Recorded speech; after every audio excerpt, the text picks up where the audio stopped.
Pemirsa, Anda kembali bersama kami di Berita Satu Utama dan kita lanjutkan pembahasan bersama dengan para narasumber. Saya ingin ke Pak Aam lagi dari Kapus Datin BNPB. Jadi Pak Aam, terakhir juga kami dapatkan informasi dari jurnalis kami yang memantau langsung bagaimana proses SAR ini dilakukan langsung dari titik TKP, mengatakan bahwa untuk titik ataupun lokasi yang menjadi fokus utama saat ini kalau tidak salah adalah di titik B2, nah Pak.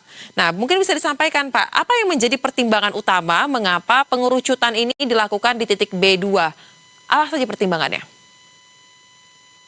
Ya, sejak hari pertama di lapangan kita lakukan pemetaan data menggunakan BNPB dan tim pemetaan menggunakan, kemudian hasil mapping ini kita pakai dengan bencana. Ya, kita bisa lihat 5 titik mana saja yang kejadian bencana, titik-titik atau titik-titik yang diestimasi oleh tim SAR bahwa di setelah berkemungkinan atau diduga banyak tertimbun jatuh korban. Dari ini kemudian gabungan menentukan site yang akan dilakukan pencarian, baik itu di site A, A1, A2 atau B1, B2, yang dalam kemudian penentuan harian itu juga didukung dengan identifikasi oleh K9 atau anjing pelacak, sehingga ini berlapis. Penentuan titik-titik prioritas sudah dilakukan dari mapping udara, kemudian untuk penentuan prioritas harian itu juga dilihat dari hasil pada hari sebelumnya. Kalau memang sebelumnya terlihat ada hasil temuan jasad di situ dan diduga masih ada, dilihat dari hasil mapping sebelumnya, maka ini akan diperkuat atau ditambah dengan kepastian dari anjing pelacak yang akan menjadi dasar penentuan prioritas operasi harian, Mbak Soza.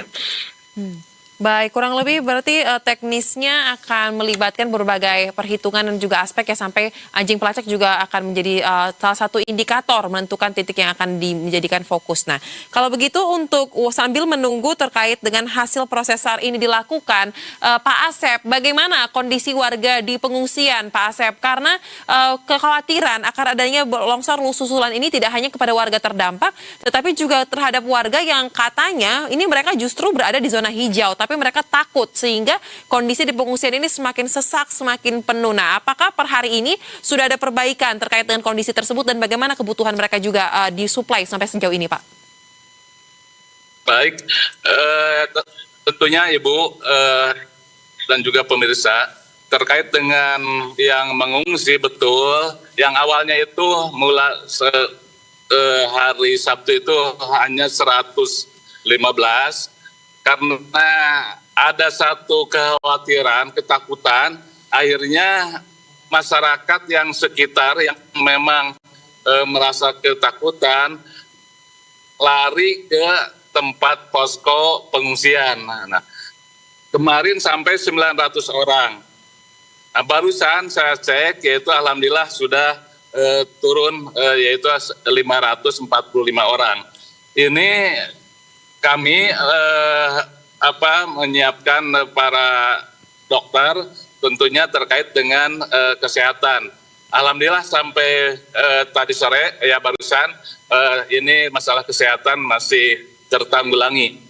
Tentunya ini pun kami menghimbau juga sudah menginstruksikan baik itu ke Kementerian Agama Kabupaten Bandung Barat, kemudian juga ke MUI, Ormas Islam, supaya memberikan pemahaman terkait dengan bahwa ada yang perlu kita ketahui, jangan terlalu ketakutan bahwa kita punya yang mempunyai alam ini, yaitu kepada Tuhan Yang Maha Esa.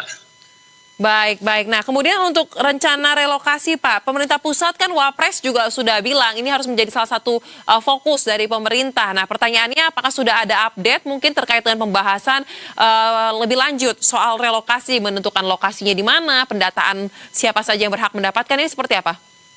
Ya, kami menunggu dari pihak geologi, Bu, untuk menentukan tanah mana saja atau di tempat RW mana saja yang bisa kami nanti pastikan itu aman berdasarkan dari pengkajian dari geologi. Karena kalau tanpa pengkajian geologi, masyarakat ini tadi masih khawatir dan khawatir. Kalau nanti sudah ada keluar pengkajian geologi, insya Allah kita dorong supaya masyarakat kembali ke tempatnya masing-masing. Ini barangkali Bu yang bisa saya sampaikan. Baik, berarti masih berproses ya Pak ya. Yang paling penting Iya, tapi pemetaan iya. ini berdasarkan kajian secara ilmiah. Tidak lagi menggunakan lahan-lahan yang sudah beralih fungsi agar tidak terjadi Betul. kejadian berulang ya Bu, Pak ya. Iya. Nah, Pak Iya. Am, kalau begitu Pak, proses pencarian masih akan terus dilakukan. Pertanyaannya, ini masa tanggap daruratnya ini sampai dengan tanggal berapakah sudah diputuskan, dan untuk skema yang akan dilakukan pada besok hari, apakah mungkin ada perubahan Pak? Bang, evaluasi dari hari ini dan untuk besok bagaimana strateginya? Silahkan Pak. Ya, untuk pencarian dan pertolongan ini SOP dari Basarnas itu adalah 24 jam. Nanti setelah 7 kali 24 jam, jika masih ada, tentu saja sudah semua ya, jika masih ada korban masih belum ditemukan, maka kita akan mendiskusikan ya keluarga dan apakah ini akan teruskan atau ada lain. Kiranya itu kan tentu saja pemerintah kan upaya pencarian supaya benar-benar mendapatkan satu titik di mana mungkin teknis sudah tidak mungkin dilanjutkan operasi pencarian. Seperti sebelumnya disampaikan bahwa kendala utama dalam proses pencarian ini adalah cuaca ya. Dan untuk ini BNPB bersama BMKG dan pemerintah Provinsi Jawa Barat kita melakukan operasi modifikasi cuaca secara mungkin kalau bahasa saya mungkin sudah secara sporadis ya. Kita mengerahkan 6 pesawat untuk satu provinsi. Bahkan untuk banjir longsor Sumatera saja di tiap provinsi itu paling banyak kita mengerahkan 4 pesawat, 5 pesawat. Perbantukan untuk Jawa Barat kali ini kita mengerahkan 6 pesawat, ada 4 pesawat dari BNPB dan 2 pesawat dari 5 pesawat dari BNPB dan 1 pesawat dari Provinsi Jawa Barat. Tetapi memang kondisi cuaca kita saat ini seperti disampaikan oleh prediksi BMKG bahwa beberapa kawasan di Jawa Barat itu akan mengalami potensi intensitas hujan ekstrim.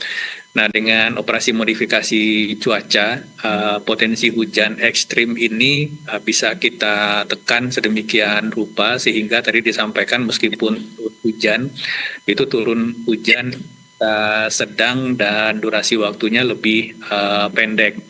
Tapi meskipun demikian, karena material longsor ini masih berupa tanah lunak hasil saturasi dengan air, tentu saja ini masih berpotensi untuk membahayakan tim di lapangan. Ini yang kemudian menjadi dasar satu kali tadi siang itu sempat sementara, kemudian dilanjutkan lagi ketika situasi sudah dianggap aman.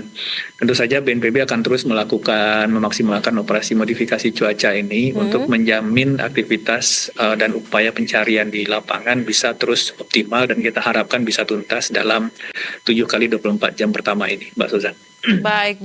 Kendala cuaca sangat signifikan, tetapi apapun itu karena sudah dibarengi dengan upaya ya untuk memberikan hasil maksimal, kita harapkan juga yang terjadi adalah sesuai dengan harapan. Terima kasih untuk informasi yang dibagikan Pak Aam dan juga Pak Asep dalam Berita Satu Utama.